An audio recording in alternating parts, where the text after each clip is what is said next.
రాజమండ్రి జిల్లా రాజోలు నియోజకవర్గంలోని పలు మండలాల్లో ఎమ్మెల్యే నల్లమిల్లి రామకృష్ణారెడ్డి రైతులతో సమావేశాలు నిర్వహించారు. గ్రామాల్లో రైతులతో నేరుగా మాట్లాడి వారి సమస్యలు తెలుసుకున్నారు. రైతాంగ సమస్యల పరిష్కారంలో ప్రభుత్వం ఎల్లప్పుడూ ముందుంటుందని ఎమ్మెల్యే రామకృష్ణారెడ్డి తెలిపారు.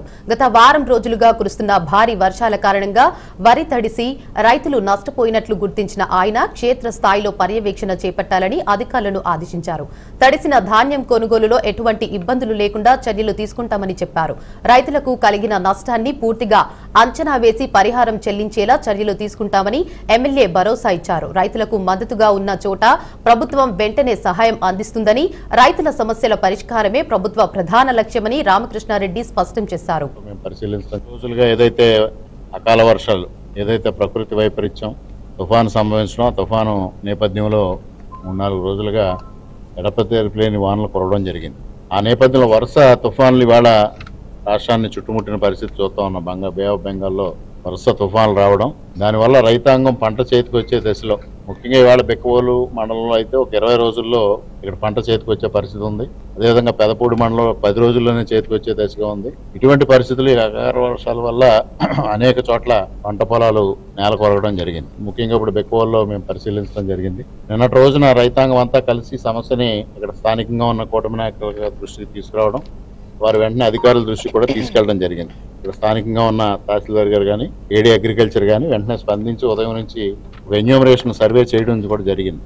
ఎన్యూమరేషన్ చేస్తే టెంటేటివ్గా మండలం అంతా కలిసి బెక్కవోలు మండలంలో 3690 ఎకరాలు నష్టం జరిగినట్టుగా గుర్తించారు. మొత్తంగా 15,000 ఎకరాలు పంట ఉంటే దాంట్లో 3600 వచ్చినట్టుగా వచ్చింది. రైతాంగం ఇంకా ఎక్కువ ఉంటుందనేది చెప్తున్నారు. ఈ 2 రోజులు కూడా వీళ్ళు క్షేత్రస్థాయిలోనే ఉండి పరిశీలన పూర్తిగా చేస్తారు. రాబోయే 3 రోజులు 27, 28, 29 తారీఖులు కూడా పెద్ద ఎత్తున తుఫాను ఉందనేది ఇవాళ వాతావరణ శాఖ అప్రమత్తం చేస్తూ ఉంది. అది వస్తే ప్రకృతి ప్రకోపించినప్పుడు ఎదుర్కోవడం ఒక సన్నద్ధం చేయడం, ఎదుర్కోవడం ఒక ఎత్తు అయితే, పంటలకు ఏదో విధంగా నష్టపోయారో రైతాంగాన్ని వారిని ఆదుకోవడం మరింత ప్రభుత్వం స్థాయిలో చేయాల్సిన పని.